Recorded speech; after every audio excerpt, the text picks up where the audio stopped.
ये देखिए ये मैंने कैसे लगाया है, पैरेलल में। इसका रेजिस्टेंस R है और इसका भी रेजिस्टेंस R है। ओके, तो यहाँ पर फॉर्मूला होता है इक्विवेलेंट रेजिस्टेंस का 1/R equivalent is equals to 1/R1 plus 1/R2। ऐसा भी हम लोग आगे पढ़ेंगे, बट ये पॉइंट समझाने के लिए मैं सारी चीजें आपको बता रहा हूँ। वैल्यू रखना शुरू करिए। 1/R equivalent is equals to 1/R1 की जगह पहले वायर का भी कितना है R प्लस 1/R2 का भी कितना है R। ओके, तो क्या हो जाएगा 1/R equivalent is equals to R और R का एलसीएम कितना हो गया R। 1 + 1 2, taking reciprocal on both side, या फिर क्रॉस कर दो। R इक्विवेलेंट इनटू 2 क्या हो जाएगा 2R equivalent is equals to R into 1 R। Now इस 2 को उधर भेज दो, क्या हो गया बताओ भाई, ये R डिवाइडेड बाय 2 आ गया। क्या हो बात समझ? जब आपने वायर दो सेम रेजिस्टेंस के पैरेलल में लगा दिए तो इक्विवेलेंट रेजिस्टेंस क्या हो गया, हाफ। घटा की बढ़ा? घटा ना।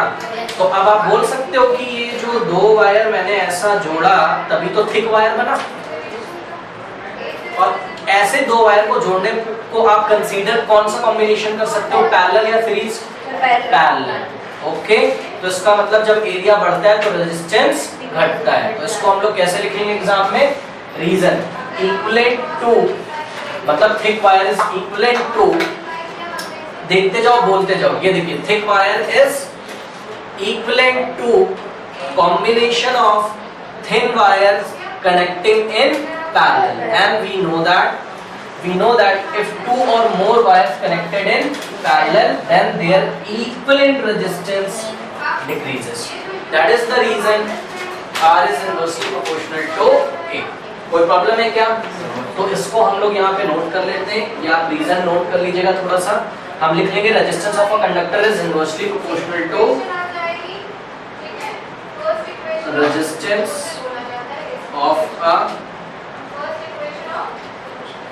conductor is inversely proportional to its area। कौन सा area? Area of cross section. Okay, अब ध्यान से मेरा क्वेश्चन सुनिए फटाफट, इधर देखिए जरा। लास्ट टाइम आपने फॉर्मूला क्या मैंने यहाँ पे लिख दे रहा हूँ फॉर्मूला, जो लेंथ के साथ आपने बनाया था वो क्या बनाया था, R1/L1 is equals to R2 and so on to, मतलब चलता जाएगा इसी तरीके से R3/L3, फिर R4/L4। ओके, ये नंबर 1। नंबर 2 देखिए कैसे बनेगा फॉर्मूला, यहाँ से बना के लाऊंगा और वहां लिख दूंगा। ध्यान से इधर देखिए, यहाँ से क्या हटाऊंगा, प्रोपोर्शनल, तो प्रोपोर्शनल का साइन हटाओगे तो कांस्टेंट k आएगा, तो क्या हो जाएगा k/a।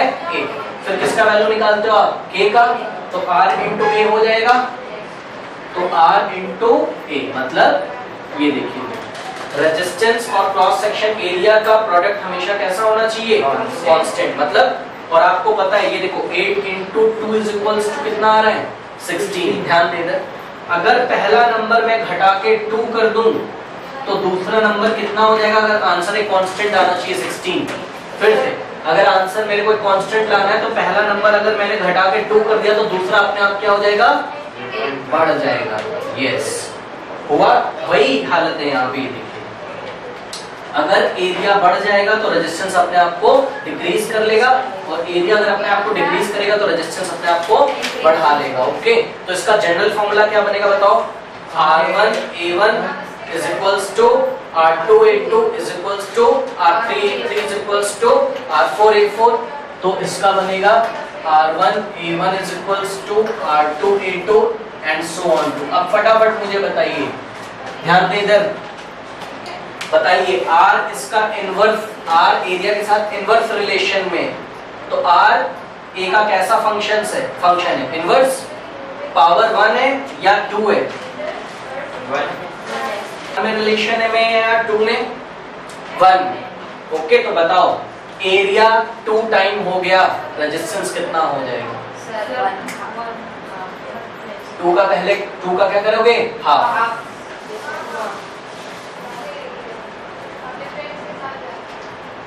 एरिया 2 टाइम्स हो गया रेजिस्टेंस हाफ। अब सुनिए, एरिया हाफ हो गया रेजिस्टेंस कितना हो जाएगा? एरिया हाफ हो गया रेजिस्टेंस 2 टाइम्स। बस आपको पलट देना है जो भी दे रहा है, जैसे 2 टाइम्स बोल रहा है एरिया, तो 2 को रेसिप्रोकल करो, क्या आता है 1। क्यों रेसिप्रोकल कर रहे हैं? Inverse relation. ओके, और यहाँ पे पावर क्या है 1। तो ध्यान से सुनिए,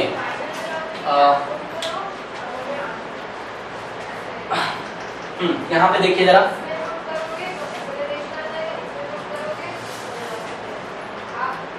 ये मैंने पहले वायर लिया एक, इसका क्रॉस सेक्शन एरिया कितना है A, और अब मैंने वायर लिया, इसका क्रॉस सेक्शन एरिया कितना हो गया? लेंथ नहीं चेंज कर रहा हूँ, ध्यान दीजिएगा जरा, ये क्रॉस सेक्शन एरिया कितना हो गया 2A। तो बताइए इसका रेजिस्टेंस अगर R था तो इसका रेजिस्टेंस कितना हो जाएगा? बढ़ जाएगा या घट जाएगा? एरिया 2 टाइम्स हुआ है तो रेजिस्टेंस कितना हो जाएगा? घटेगा, कितना? हाफ हो जाएगा। ठीक है, तो इसका रेजिस्टेंस कितना हो जाएगा? पहले वाले का हाफ। कोई दिक्कत है क्या? अब कोई अगर बोलेगा इसको करके दिखाओ, ओके, तो आप करके ऐसे दिखाएंगे। देखिए आपको पता है फॉर्मूला क्या, R1 A1 is equals to R2 A2। तो पहले रेजिस्टेंस कितना था R, और एरिया कितना था A। न्यू रेजिस्टेंस निकालना है R2 आपको, और एरिया कितना कर दिया उन्होंने 2 टाइम्स। समझ रहे हो? 2 टाइम्स, तो A2 की जगह के पहले एरिया A था, 2 टाइम्स करने का क्या मतलब है? 2A, तो new area is 2 into A। तो नेक्स्ट R2 की वैल्यू निकालिए, कितनी आएगी? ये A से A कैंसिल हो जाएगा, 2 चला जाएगा नीचे ना, तो R2 is equals to R/2। और R क्या था? पहले वाले वायर का रेजिस्टेंस था, तो रेजिस्टेंस क्या हो गया? हाफ। ओके, दूसरा करिए। मान लीजिए आपसे बोला जा रहा है R1 A1 is equals to R2 A2, मैंने लगा दिया, ठीक है। ओके, अब मान लीजिए आपसे बोला जा रहा है कि भाई एरिया ना हाफ कर दिया जाता है, तो फटाफट बना लेंगे हम लोग डायग्राम। ये देखिए, ये एरिया पहले कितना था A, अब एरिया क्या कर दिया गया इसका? एरिया समझ रहे हो? ये जो आगे आपको दिखता है क्रॉस सेक्शन एरिया कम कर दिया गया है, तो A से घटा के कितना कर दिया गया है? A/2, हाफ कर दिया, A का हाफ कर दिया। ओके, तो अभी रेजिस्टेंस पहले कितना था R, तो रखेंगे R1, शुरू में रेजिस्टेंस R था, एरिया कितना था A था, R2 मेरे को, R2 क्या है? न्यू रेजिस्टेंस फाइंड करना है, और A2 कितना है? A/2। तो आप देख रहे हो A से कैंसिल हो गया, 2 इधर चला गया, तो क्या हो जाएगा 2R। तो new resistance is 2 times of old resistance. तो एरिया हाफ करने पर रेजिस्टेंस 2 टाइम हो जाता है। फटाफट अब आंसर देना जरा। एरिया 4 टाइम्स, रेजिस्टेंस कितना हो जाएगा? 1/4। Area 1/4, resistance 4 time. Okay, area 6 time, area 1/6 time. अब ध्यान से सुनिएगा, एरिया 2/3, रेजिस्टेंस 3/2। समझ गए? कोई प्रॉब्लम है क्या? हाँ, ठीक है। तो ये आपको थोड़ा सा ध्यान रखना है, लेकिन यहाँ पर एक प्रॉब्लम है। क्या प्रॉब्लम है? थोड़ा सा देखिए, अगर डायमीटर की बात करें, किसकी? अगर डायमीटर की बात करें ना, तो resistance of a wire is inversely proportional to square of diameter. Square of diameter, ध्यान दें इधर थोड़ा सा। अभी ये कैसा लिखा है? R is inversely proportional to A। कोई प्रॉब्लम है क्या? हाँ, अभी देखिए यहाँ पे मैं कर दे रहा हूँ ऊपर, ये थोड़ा सा इधर देखिएगा जरा, बहुत इंपॉर्टेंट है ये बहुत ज्यादा इंपॉर्टेंट है, इसको देखिए। R is inversely proportional to A square लिखा हुआ था ऐसे, ओके, सॉरी A स्क्वायर नहीं, A था, बट A का वैल्यू क्या होता है? एरिया का फॉर्मूला भी बताया था, क्या होता है इसका? एरिया क्या होगा? पाई आर स्क्वायर। तो यहाँ पे हो गया पाई आर स्क्वायर। बताओ पाई क्या है? एक तरीके का कांस्टेंट। पाई क्या है? एक तरीके का कांस्टेंट। ओके, तो क्या रेजिस्टेंस इस पाई पे डिपेंड करेगा? नहीं। क्या चेंज हो सकता है? रेडियस। कोई तार पतला होगा उसका रेडियस कम, कोई तार मोटा होगा उसका रेडियस ज्यादा। ओके, तो ध्यान दें इधर जरा, इसका फॉर्मूला क्या बनेगा? इधर देखिए जरा, ये क्या हो जाएगा? R is equals to constant divided by pi r square. R क्या है रेजिस्टेंस और स्मॉल आर क्या है रेडियस, ठीक है। अब देखिए ये हो जाएगा आर और ये आर स्क्वायर को इधर लेके जाओ तो क्या हो जाएगा के बाय पाई, के कांस्टेंट था, पाई भी क्या है कांस्टेंट, और constant upon constant new constant. जैसे कि ये देखिए 8 एक कांस्टेंट है डिवाइडेड बाय 2, तो जो आंसर आ रहा है वो भी तो क्या है कांस्टेंट है। तो याद रखिए कांस्टेंट डिवाइडेड बाय कांस्टेंट आ न्यू कांस्टेंट। तो लेट अस से r into r square is equals to ये न्यू कांस्टेंट क्या है k dash, k divided by p क्या आ गया, पाई क्या आ गया k डैश, ओके। तो ये फार्मूला क्या बन गया r स्क्वायर, मतलब जनरल फार्मूला क्या बनेगा इसका r1 इनटू r1 का square is equals to r2 into r2 का स्क्वायर, ओके। अब क्वेश्चन देखिए, अब वो इनवर्स रिलेशन में तो है रेडियस के, लेकिन कैसे रिलेशन में है स्क्वायर इनवर्स है, कैसा है हाँ, it is proportional to the square, it is inversely proportional to square of its radius. देख रहे हो कि यहां से साफ साफ दिख रहा है resistance is inversely proportional to square of radius. मतलब ध्यान से सुनिए, अगर रेडियस 2 टाइम कर दी तो रेजिस्टेंस कितना हो जाएगा, यस क्या करना है सबसे पहले जितना भी टाइम कर दिया गया उसका क्या करोगे अपने मन में स्क्वायर, तो रेडियस 2 टाइम कर दी उसका स्क्वायर करो, 2 का स्क्वायर 4 और 4 को पलट दो, 4 को रेसिप्रोकल कर दोगे तो कितना हो जाएगा 1/4। मैं आपको करके दिखा देता हूँ, ये देखिए जरा, ये वायर था इसका रेडियस कितना था r, ओके, और रेडियस ये बढ़ा के कितना कर दिया गया 2r, समझ रहे हो, ये रेडियस कितना कर दिया गया 2r। कोई प्रॉब्लम है, फॉर्मूले में रखो, पहले वाले वायर का रेजिस्टेंस कैपिटल R था और दूसरे वाले का फाइंड करना है आपको, वैल्यू रखना शुरू करो, R1 कितना कैपिटल R, स्मॉल r1 जो कि रेडियस था वायर का कितना स्मॉल r का square is equals to r2 को ऐसे ही लिखोगे और r1 इनटू r1 का square is equals to r2 into r2 का स्क्वायर। r2 कितना है 2 टाइम्स r है कि नहीं है, तो r2 की जगह क्या रखोगे, ध्यान से ब्रैकेट में रखना है 2 टाइम्स r का स्क्वायर, ओके, ये आपका r2, तो r का square is equals to r2 और 2 2 जा 4, r का स्क्वायर, r स्क्वायर से r स्क्वायर कैंसिल हो गया, r2 का वैल्यू कितना आ जाएगा r/4, r2 का वैल्यू कितना आ गया r/4। कोई प्रॉब्लम है क्या, तो न्यू रेजिस्टेंस ओल्ड रेजिस्टेंस का रेसिप्रोकल तो होगा लेकिन फंक्शन कैसा होगा स्क्वायर फंक्शन, बात समझते हो, फटाक से बताओ, बताइए रेडियस 3 टाइम्स कर दी, रेडियस वेट करिए थोड़ा सा पहले, रेडियस 3 टाइम्स कर दी, रेडियस 3 टाइम्स कर दी, ओके, फटाक से सोचा रेडियस 3 टाइम कर दी, 3 का फटाक से क्या करोगे स्क्वायर, स्क्वायर, ओके, 9 को क्या करोगे रेसिप्रोकल, तो रेजिस्टेंस कितना हो जाएगा 1/9। दूसरा क्वेश्चन सुनिए, रेडियस 1/3 कर दिया, रेडियस 1/3 कर दिया, तो 1/3 का फटाक से क्या करोगे स्क्वायर, कितना होता है 1/3 का स्क्वायर 1/9, पलट दो, रेजिस्टेंस कितना हो जाएगा 9।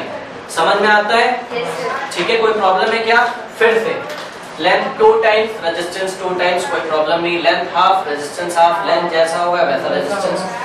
एरिया में भी कोई क्वाड्रेटिक फंक्शन तो है नहीं, मतलब स्क्वायर फंक्शन तो है नहीं है, कैसा फंक्शन है लीनियर, तो लेंथ अगर 2 टाइम्स तो रेजिस्टेंस हाफ, लेंथ हाफ तो रेजिस्टेंस 2 टाइम्स, लेंथ 1/4 तो 1/4 को पलट दो 4/1 रेजिस्टेंस 4, ओके। एरिया, हाँ एरिया में कोई प्रॉब्लम मेरे को नहीं था, लेकिन जैसे ही एरिया का फॉर्मूला मैंने लगाया और रेजिस्टेंस किस पे डिपेंड करने लगा, अगर रेडियस पे, अगर रेडियस के साथ उसका कैसा रिलेशन है लीनियर रिलेशन नहीं है, रेडियस पे पावर कितना है 2, इसलिए हाँ इसलिए इनवर्स तो होगा, लेकिन कैसा होगा, तो मैं यहाँ पे लिख दे रहा हूँ, देखिए resistance is inversely proportional, resistance is inversely proportional to, क्या लिखेंगे बोलिए, स्क्वायर ऑफ इट्स रेडियस। कोई प्रॉब्लम है क्या, हाँ तो बताइए फटाक से आंसर, रेडियस 3 टाइम कर दिया, 3 का क्या करोगे स्क्वायर। एक और लेते हैं, रेडियस 4 टाइम कर दिया, 4 का क्या करोगे स्क्वायर, कितना होता है और पलट दो 1/16 हो जाएगा रेजिस्टेंस। कोई प्रॉब्लम है क्या? एकदम बनना चाहिए एग्जाम में, कोई गड़बड़ मत करना। उसके बाद अगर अब मैं आपसे एक और क्वेश्चन सिम पूछूं, ये नोट कर लिया ना एरिया ऑफ क्रॉस सेक्शन वाला पॉइंट, इसी में एक और पॉइंट, और ये दोनों पॉइंट्स हम कल डिस्कस करेंगे, नेचर ऑफ मटेरियल और टेम्परेचर वाला, ठीक है, टाइम नहीं आज। देखिए इसी में अगर मैं आपसे एक और पूछूं कि भाई जरा डायमीटर से करके दिखाओ, रिलेशन क्या है, resistance is inversely proportional to square of its diameter also. तो ध्यान रखिएगा भाई, ओके, डायमीटर के भी इनवर्सली होता है, और कैसा रिलेशन होता है, स्क्वायर रिलेशन होता है, इनवर्स स्क्वायर रिलेशन होता है। कैसा रिलेशन होता है, डायमीटर के साथ भी ऑब्वियसली होगा। क्यों? क्योंकि जब रेडियस की जगह आप यहाँ पे क्या पुट करोगे, डायमीटर। ध्यान से देखिएगा इधर, ये देखिए मैं रेडियस की जगह यहाँ डायमीटर पुट करने जा रहा हूँ, तो अपने को कोई प्रॉब्लम नहीं आने वाली है, आप खुद ही ध्यान से देख लीजिए। ये r is equals to k upon pi, तो ऐसा ही रहेगा। और आपको पता है डायमीटर क्या होता है, 2 टाइम्स रेडियस, तो रेडियस क्या होगा, डायमीटर बाय 2, तो रेडियस की जगह आप क्या लिखोगे, d बाय 2 स्क्वायर। कोई प्रॉब्लम? नाउ बस आपको फॉर्मूला बनाना आना चाहिए। तो resistance is equals to k upon, ये हो गया पाई, ऐसे ही रहेगा, d का स्क्वायर डिवाइडेड बाय 2 का स्क्वायर क्या होता है 4। कोई प्रॉब्लम है क्या? अब देखिए कौन कौन कांस्टेंट है उसको इधर ही छोड़ दो, बाकी सबको इधर ले जाओ। 4 कहाँ चला जाएगा, ऊपर, तो रेजिस्टेंस इज इक्वल्स टू क्या आ जाएगा, ध्यान से देखिए 4k डिवाइडेड बाय पाई, और d का स्क्वायर किधर चला जाएगा, इधर। 4 क्या है, k क्या है, पाई क्या है, तो पूरा क्या हो जाएगा कांस्टेंट। ओके, तो आप क्या देख रहे हो, rd का स्क्वायर भी क्या आता है, कांस्टेंट। तो आपको डायमीटर के साथ भी क्या फॉर्मूला बनेगा, r1 d1 का square is equals to r2 d2 का स्क्वायर। तो ये भी आपको ध्यान रखना है, r1 d1 का square is equals to r2 d2 का स्क्वायर, या आप बोल सकते हो r1 का square is equals to r2 का स्क्वायर। मतलब जैसा रेडियस के साथ रिलेशन है वैसा डायमीटर के साथ रिलेशन है। फटाक से बताइए, क्वेश्चन सुनिए, डायमीटर 2 टाइम्स रेजिस्टेंस बताइए, 2 का क्या करोगे, कितना होता है, 1/4 आता है, डायमीटर 1/4 हो गया, रेजिस्टेंस 16, क्योंकि 1/4 का क्या करेंगे पहले स्क्वायर और उसको पलट दें। समझ में आया? तो this is the relation of resistance with area. Area ध्यान से फिर से सुन लीजिए, एरिया का तो लीनियर फंक्शन है, लेकिन डायमीटर और रेडियस का स्क्वायर फंक्शन है, इनवर्स स्क्वायर फंक्शन। तो फटाक से पहले स्क्वायर करना है फिर पलटना है।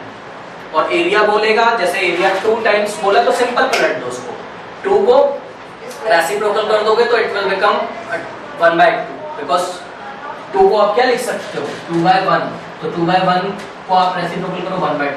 ये आपको नहीं ध्यान, ये आपको बिल्कुल भी याद रखना है, इसमें से आपको जो है न्यूमेरिकल बनेगा। ओके, ये लास्ट के 2 पॉइंट्स हम कल डिस्कस करेंगे, ये सारी चीजें आपको पता होनी चाहिए, इसको आप नोट कर लीजिए।